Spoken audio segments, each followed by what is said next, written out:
আমি আব্দুল আলী আর আপনারা দেখছেন আলী আইটিভিডি। আজকে ভিডিওতে শেয়ার করতে যাচ্ছি যে আপনার ব্যক্তিগত ইমেজকে কিভাবে আর্টে পরিণত করবেন বিভিন্ন ইফেক্ট ব্যবহার করে। আমরা আজকে মোবাইল এবং কম্পিউটার দিয়ে দেখব যে আমি আমার ইমেজকে কিভাবে আর্ট করতে পারি, ইফেক্ট ব্যবহার করতে পারি। চলুন কম্পিউটার স্ক্রিনে গিয়ে প্রথমে দেখাই যে কিভাবে কম্পিউটার দিয়ে করা যায়, তারপরে দেখাবো মোবাইল দিয়ে। আমি কম্পিউটার স্ক্রিনে চলে আসলাম।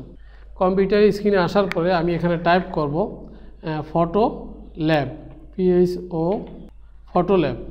কম্পিউটার স্ক্রিনে টাইপ করব ফটো ল্যাব। টাইপ করার পরে এখানে একটি ওয়েবসাইট আসবে, দেখেন photolab.me। এই ওয়েবসাইটে যাব। যাওয়ার পরে এখানে উপরে তিনটি অপশন দেখতে পাচ্ছেন, তিনটি থেকে রিসেন্ট, ট্রেন্ডিং আপনারা যে কোনো একটা ব্যবহার করতে পারেন। আমি বর্তমানে রিসেন্টে ক্লিক করব। ক্লিক করার পরে মানুষ এখন যেগুলো বেশি ব্যবহার করে এখান থেকে আপনি যে কোনো একটি চুজ করতে পারেন তিনটা অপশন থেকে। আমি প্রথমে গেলাম, প্রথম যে অপশনটা সেখানে যাই। যাওয়ার পরে এখানে যে ইমেজটি দেখতে পাচ্ছেন এই ইমেজের উপরে আমি ক্লিক করব। ক্লিক করার পরে আমি এরকম একটি আর্ট হবে, আমার যদি এরকম একটি ছবি থাকে ছবিটি এরকম একটি আর্ট হবে। আমি এখান থেকে অ্যাপ্লাই টু ইউর ফটো এখানে ক্লিক করব। ক্লিক করার পরে আমি আমার কম্পিউটারে চলে যাব। কম্পিউটারে গিয়ে আমি আমার একটি ইমেজ নিয়ে আসব।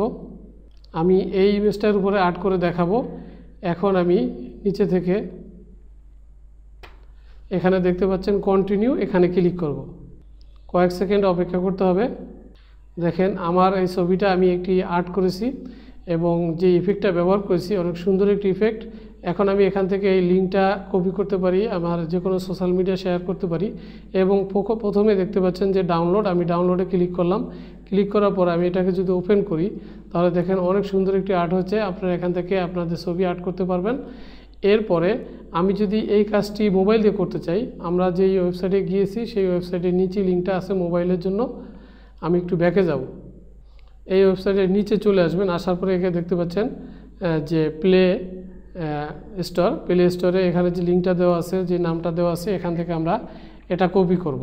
অথবা এখান থেকে শুধুমাত্র এই নামটা কপি করব, photo lab picture editor and art. আমরা চলে যাব একটি মোবাইল অ্যাপে।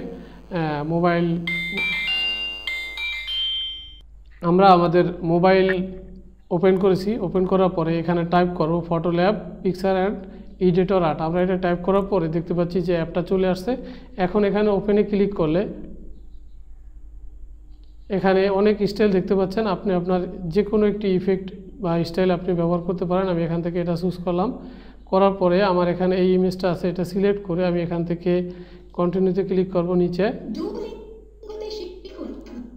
এখানে একটি অ্যাড শো করবে, অ্যাডটা শো হওয়া পর্যন্ত 5 সেকেন্ড অপেক্ষা করতে হবে। অপেক্ষা করার পরে এখান থেকে আমরা অ্যাডটা কেটে দেব। কেটে দেওয়ার পরে দেখেন এখানে আমার ছবিটা আর্ট হয়ে গেছে। এখন আমি এখান থেকে এটাকে ডাউনলোড দিয়ে ব্যবহার করতে পারি। আশা করি আপনারা শিখতে পেরেছেন যে মোবাইল দিয়ে এবং কম্পিউটার দিয়ে কিভাবে নিজের ছবির ভিতরে বিভিন্ন ইফেক্ট ব্যবহার করে আর্ট করা যায়।